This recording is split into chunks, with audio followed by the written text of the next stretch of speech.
Bueno, reciban un cordial saludo. Tengo la oportunidad de estar una vez más con ustedes y entre ustedes compartiendo algunas enseñanzas y experiencias de vida. Estamos en este proceso denominado bajo la unción del Espíritu Santo. Pero cuán importante, y escuchen esto, cuán importante es tener salud emocional. ¿Qué quiero decir con esto? Necesitamos tener una espiritualidad emocionalmente sana. Siempre tenemos espiritualidad. Dios creó al ser humano con espíritu. De hecho, la palabra de Dios dice que lámpara de Jehová es el espíritu del hombre. El lugar donde Dios se comunica, ese es nuestro espíritu. Esa espiritualidad es real. Lo que tú experimentas en Dios es real. Pero hay una situación que se sale de control y son nuestras emociones. Porque quizás tenemos no precisamente una espiritualidad emocionalmente sana, sino que tenemos una espiritualidad emocionalmente enferma. Y para nosotros vivir bajo la unción del Espíritu Santo y aún más allá, bajo la presencia de Dios, siendo gobernados por el Espíritu Santo, necesitamos poder tener salud emocional. Y yo quiero tocar algunas cosas puntuales en este día. Necesitamos conocernos a nosotros mismos para poder conocer a Dios. La salud emocional es precisamente eso, una conciencia de mí mismo para poder amar bien. No estamos amando bien. ¿Por qué? Porque quizás estamos negando algunas cosas que hacen parte de nuestra vida. Así somos, así eres. Cada uno de nosotros tenemos el miserable adentro. ¿Cómo así, pastor? ¿Cuál miserable? No me insulte. No es un insulto. Romanos capítulo 6, y lo hemos venido hablando, Pablo deja saber eso y dice: miserable de mí. Yo tengo un miserable dentro de mí. Al igual que Pablo, él lo identificó y dice: el bien que debo hacer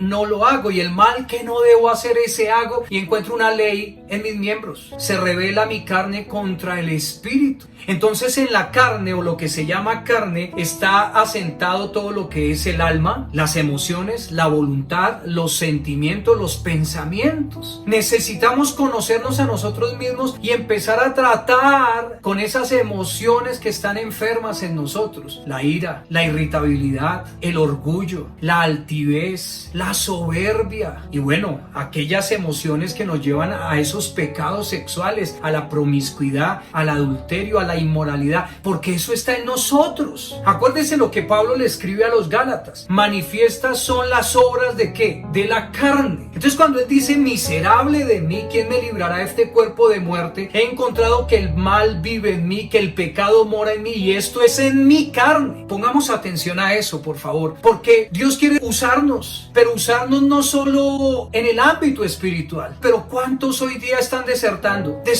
de la fe, abandonando no solo el don o el llamado que Dios les entregó, sino abandonando la misma fe porque se estrellan contra un muro donde se dan cuenta que ese detener de su vida les lleva a mirar atrás, y lo que están viendo atrás es una serie de errores, de fracasos, de debilidades, de temores, de inseguridades? Y es por eso que yo quiero abordar esto: salud emocional y espiritualidad contemplativa. ¿Qué es eso de la espiritualidad contemplativa? Es que nosotros podamos bajarle la velocidad a nuestra vida para estar con Jesús, para estar con Dios, para estar con el Espíritu Santo. Necesitamos ir más despacio en la vida. Necesitamos atender a Dios, a Él, como corresponde, como se merece. Hoy día los niños que entraron en este proceso por la pandemia de homeschool tienen que hacer después de las clases algo que se denomina pausas activas. Nosotros necesitamos hacer pausas activas. Alguien lo llama oficios diarios con Dios o para Dios. Los oficios diarios que cada uno de nosotros tenemos en nuestra cotidianidad es levantarnos, ir al baño, cepillarnos, tomarnos un café, un mate, dependiendo del país donde te encuentres. ¿Y qué hacemos? Después de eso nos bañamos, nos vestimos, al trabajo, al estudio. Oficios diarios. Dios también requiere atención. Oficios diarios. Pero si nosotros no estamos emocionalmente sanos, nuestra espiritualidad jamás va a ser madura. Y tengo aquí una introducción que quiero compartir con ustedes. No se puede separar la salud emocional de la madurez espiritual. Es imposible ser espiritualmente maduro al mismo tiempo que se sigue siendo emocionalmente inmaduro. Piensen en eso, por favor. Es una realidad. Con frecuencia descuidamos lo que está sucediendo en nuestro interior y alrededor de nosotros. Eso se llama salud espiritual. Cuando tú eres consciente de lo que está pasando dentro de ti, de esas emociones, de esas sensaciones, de esas reacciones que tienes dentro de ti y que donde las desates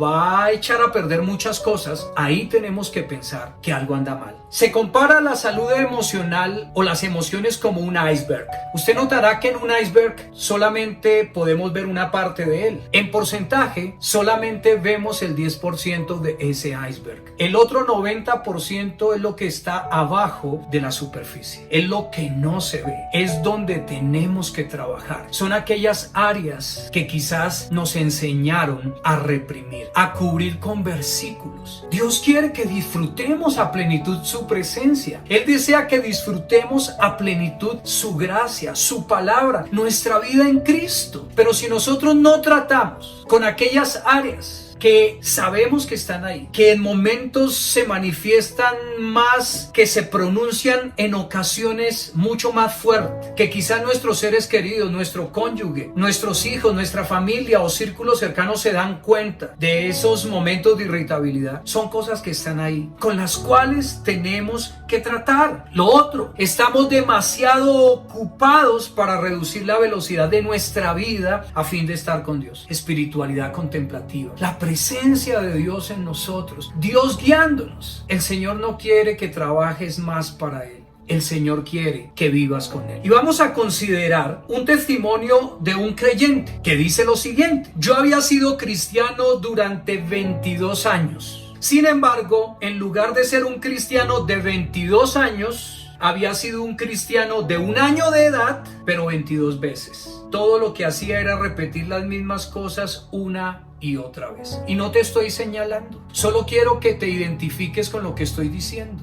Yo viví 41 años de mi vida casi siendo un enfermo emocional. ¿Cuántos años tiene, pastor? Voy a cumplir 42 años. Hoy reconozco, al mirar atrás, he tenido que retroceder para poder avanzar. Y en ese retroceder para poder avanzar, lo hice para quitarle el poder que el pasado tenía sobre mi vida. Hoy día puedo avanzar. ¿Por qué? Porque he reconocido mi orgullo, mi altivez, mi arrogancia, mi soberbia, mi inmoralidad. Porque quizás en algún momento no vi a una mujer como debí mirarla. Y qué bueno es que en este tiempo nosotros reconozcamos que somos débiles. La palabra de Dios dice: diga el débil, fuerte soy. ¿Por qué? Porque el poder de Dios se perfecciona en la debilidad. Y quiero que miremos a continuación 10 síntomas de una espiritualidad emocional que no es sana, porque vamos a sanar nuestras emociones para tener esa espiritualidad a plenitud.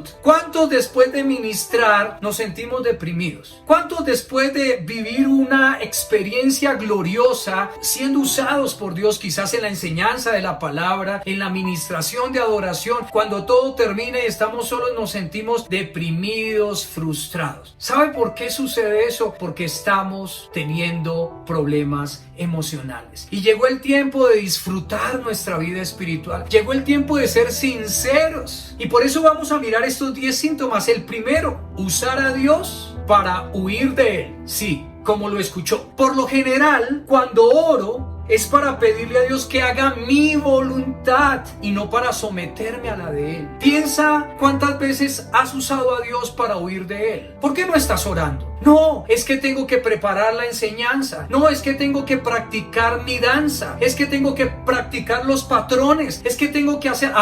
estás usando a Dios para huir de Él. Un síntoma de una emoción enferma, de una espiritualidad con emociones no sanas. Segundo síntoma, ignorar las emociones relacionadas con la ira, la tristeza y el temor. No ignores esas emociones. Somos seres humanos. En ocasiones nos da ira, en ocasiones estamos tristes, en ocasiones nos sentimos deprimidos. Raras veces soy sincero conmigo mismo y con los demás en cuanto a los sentimientos, las angustias y los sufrimientos que llevo por debajo de la superficie de mi vida. ¿Cuántas veces tú haces eso? Quizás no has podido ser sincero. ¿Sabes por qué? Porque al igual que yo estás buscando la aprobación de los demás y estás perdiendo la aprobación de Dios. Una cosa es que Dios nos respalde y otra cosa es que Dios nos apruebe. Dios nos aprueba cuando nosotros tenemos un corazón conforme al de Él o para Él, y es cuando somos sinceros ante Dios. Llegó el tiempo de quitarnos las máscaras. Llegó el tiempo de dejar de aparentar. No podemos seguir tratando de tapar el sol con un dedo. Tercero, morir a las cosas que no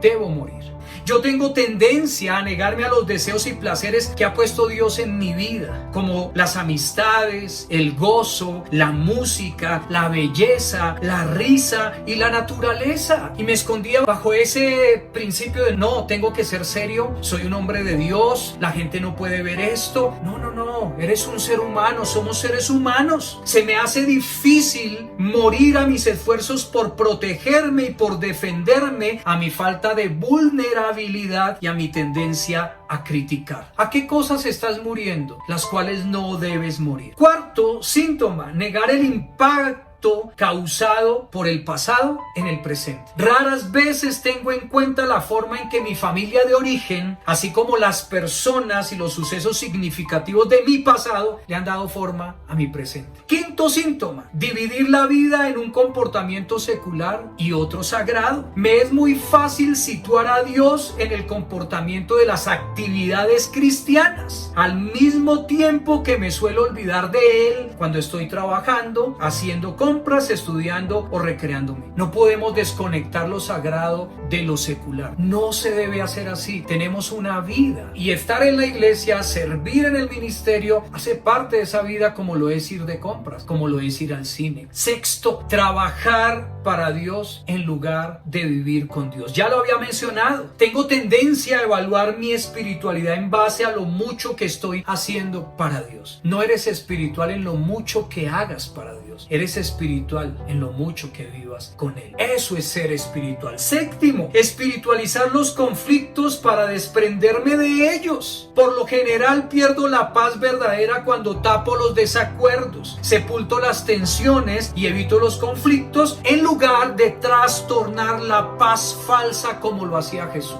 Cuando el Señor Jesús llegó al templo, vio a los mercaderes, palomitas, tortolitos, corderos, a la orden, ¿cuántos quiere? Jesús confrontó esa falsa paz. Él podía haber ignorado eso y seguir adelante. ¿Cuántas veces nosotros dejamos de decirle las cosas a la gente por no generar un inconveniente, por no generar un mal ambiente? No, señores, llegó el tiempo de confrontar la falsa paz, porque si no confronta la falsa paz, como lo que estaba pasando en el templo, no hay acceso a la presencia de Dios. Es el tiempo de en amor confrontar la falsa paz. Octavo, cubrir los quebrantamientos, las debilidades y los fracasos. Me cuesta mucho trabajar a hablar con libertad acerca de mis debilidades, mis fallos y mis errores. Pero en este tiempo tengo la libertad de hablar de mis debilidades, la libertad de hablar de mis errores. Porque cuando estoy hablando de esto, veo algo poderoso. La gente se identifica. La gente dice, hay oportunidad. Cuando contamos nosotros nuestros logros y triunfos y trofeos y países y ministraciones que hemos tenido, la gente lo único que puede hacer es aplaudir, pero dentro de ellos están diciendo, qué bien por él, yo jamás podré lograrlo. Pero quiero decirte que puedes lograrlo, porque hemos cometido muchos errores, que en hoy día quizás entre comillas somos una figura pública. Muchísimos errores. ¿Por qué? Porque somos seres humanos, y esto me da la entrada al síntoma número 9. Carecer de limitaciones en mi manera de vivir. Los que están cerca de mí podrían decir que muchas veces yo trato de hacerlo todo, o muerdo más de lo que puedo masticar. Hay límites. Yo no soy Dios. Yo yo soy un ser humano y no podemos tomar el lugar de Dios. Dios puede solucionar tu vida, yo no. Ningún hombre o mujer de Dios sobre la tierra, pero Dios sí puede hacerlo. Por eso necesitamos entender las limitaciones. Jesús no sanó a todos, Jesús no limpió a todos los leprosos, Jesús no resucitó a todos los muertos que habían, porque hay que tener limitaciones. Y 10º síntoma, juzgar el peregrinar espiritual de los demás. Con frecuencia me encuentro pensando e incómodo con los fallos o los errores que tienen las otras personas. Y qué tremendo es esto cuando uno se centra en los errores de otros. Quiero que por un momento pensemos en lo siguiente. En el primer libro de Samuel, el capítulo 15, el verso 7 al 24, encontramos una orden que Dios le había dado a Saúl, el rey de Israel. Él tenía que ir a combatir a los amalecitas hasta destruirlos por completo. No obstante, usted recordará que Saúl sucumbió ante los deseos de sus guerreros y solo hizo una parte de lo que Dios quería que hiciera, por carecer de conciencia de sí mismo. Él no tenía salud emocional y de atención hacia Dios. Él no tenía contemplación. Eso lo encontramos en el primer libro de Samuel, capítulo 15. Saúl atacó a los amalecitas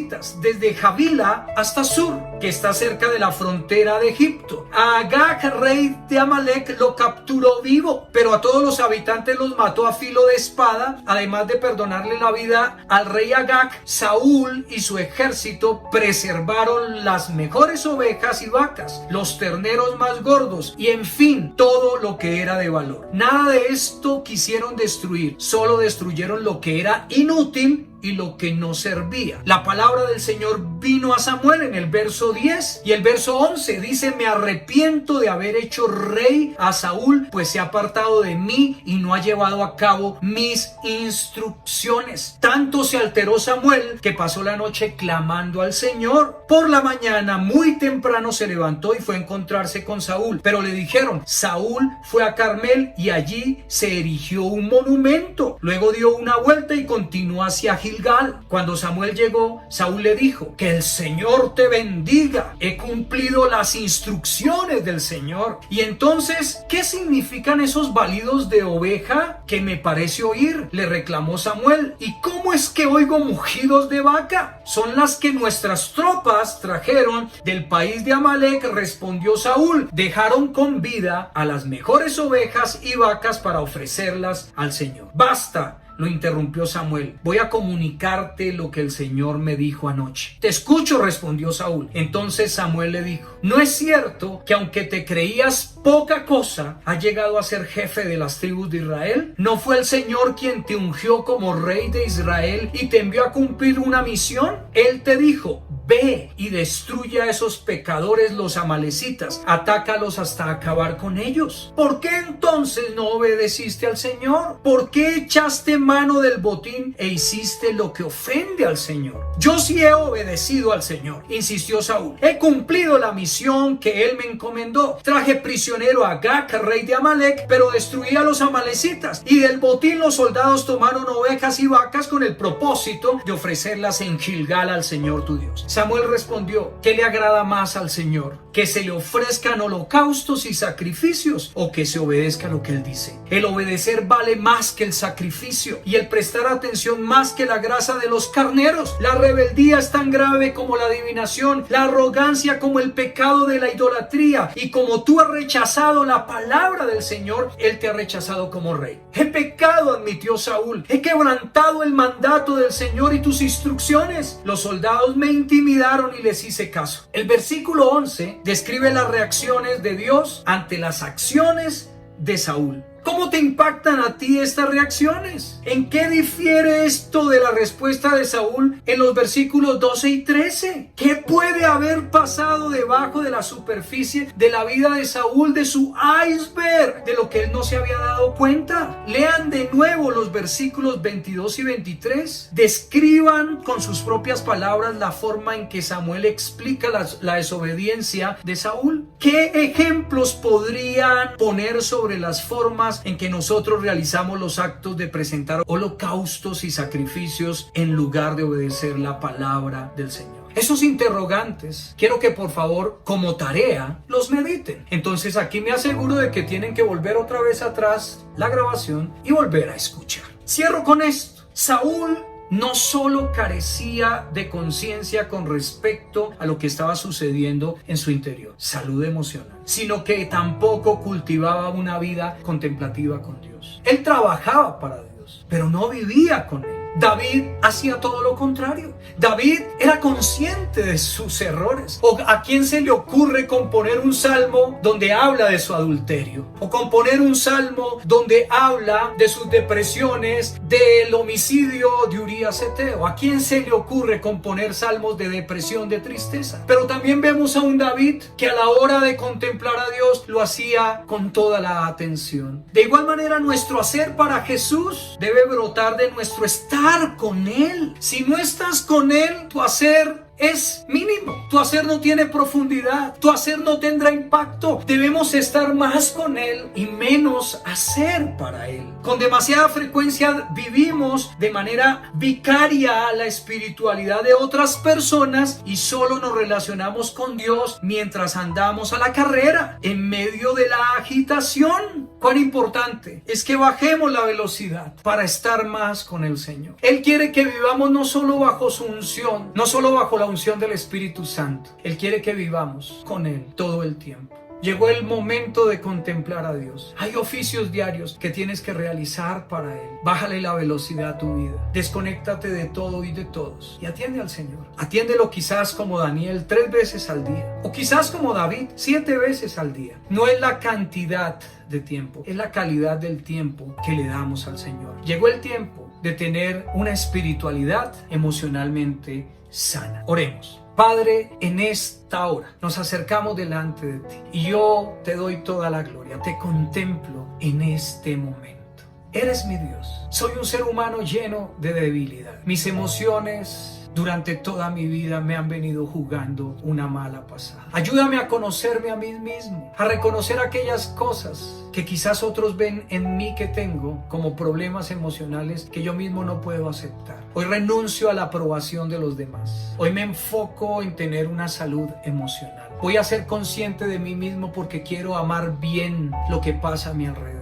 Pero hoy sé que no podré amar bien si no tengo una espiritualidad contemplativa. Hoy reduzco la velocidad de mi vida y me acerco a ti. Me acerco para contemplarte. Nos acercamos junto con todo este grupo para contemplarte y para decirte: aquí estamos, débiles, con errores. Nos presentamos tal cual somos y te rogamos que tu gracia y tu presencia venga sobre nuestra vida. Hoy determinamos conocernos a nosotros mismos para poder conocerte. Renunciamos a trabajar para ti y confesamos y decidimos hoy vivir contigo. Esto te lo pedimos en el nombre de Jesús.